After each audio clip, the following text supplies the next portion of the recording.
एक समय की बात है, एक राजा से ऋषि बने विश्वामित्र वर्षों से कठोर तप कर रहे थे। उनकी साधना इतनी प्रचंड थी कि अग्नि भी उनके तेज के सामने फीकी लगती थी। तप की शक्ति से देवलोक तक कंपन पहुंचने लगा। देवराज इंद्र चिंता में डूब गए। उन्होंने सोचा, यदि विश्वामित्र ने यह तप पूरा कर लिया तो वह देवलोक को भी चुनौती दे सकते हैं। इस भय से इंद्र ने निश्चय किया कि किसी भी तरह विश्वामित्र की तपस्या भंग करनी होगी। इंद्र ने स्वर्ग की सबसे सुंदर, सबसे मोहक अप्सरा मेनका को बुलाया। मेनका चमकती हुई बादलों में उतरी। उसका रूप स्वर्ण सी चमक में नहाया हुआ था। इंद्र ने कहा, मेनका, तुम्हें विश्वामित्र की तपस्या में बाधा डालनी होगी। केवल तुम ही उन्हें विचलित कर सकती हो। मेनका क्षण भर के लिए शांत हो गई। वह किसी तपस्वी को छलना नहीं चाहती थी।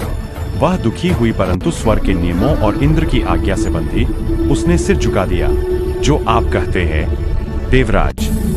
पृथ्वी पर मंद हवा चली। मेनका ने वन में प्रवेश किया। वन के आश्रम के आसपास फूल स्वयं खिलने लगे। उसके पैरों की पायल से ऐसी मधुर धुन निकली कि वन के पक्षी भी उसे सुनकर चहचहाने लगे। विश्वामित्र गहरी ध्यान अवस्था में थे। मेनका ने धीरे धीरे नृत्य प्रारंभ किया। उसके कदमों की ताल, हाथों की मुद्राएं, चेहरे की भावनाएं, सब प्रकृति को मंत्रमुग्ध कर रहे थे। अचानक एक हवा का झोंका चला और कुछ पत्ते विश्वामित्र के चेहरे पर गिरे। उनकी ध्यानावस्था टूटी। उन्होंने आंखें खोलीं और पहली बार मेनका को देखा। विश्वामित्र कुछ क्षण तक उसे देखते ही रह गए। तप की अग्नि जैसे शांत होने लगी। वे मेनका की सुंदरता, उसके नृत्य, उसके संगीत में बंधते चले गए। दिन बीतने लगे। विश्वामित्र ने मेनका को अपने आश्रम में स्थान दिया। दोनों साथ रहने लगे। वन की नदियां, चांदनी रातें और शीतल हवा, सब उनके प्रेम की साक्षी बनी। विश्वामित्र ने जीवन में पहली बार गहरी शांति और आनंद महसूस किया। और इसी दौरान एक पुत्री का जन्म हुआ, शकुंतला।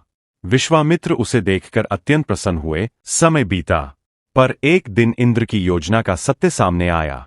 विश्वामित्र को ज्ञात हुआ कि मेनका को केवल उनकी तपस्या भंग करने के लिए भेजा गया था। मेनका की आंखों में आंसू थे। वह सचमुच अब विश्वामित्र से प्रेम करने लगी थी। देव आज्ञा के अनुसार मेनका को स्वर्ग लौटना पड़ा।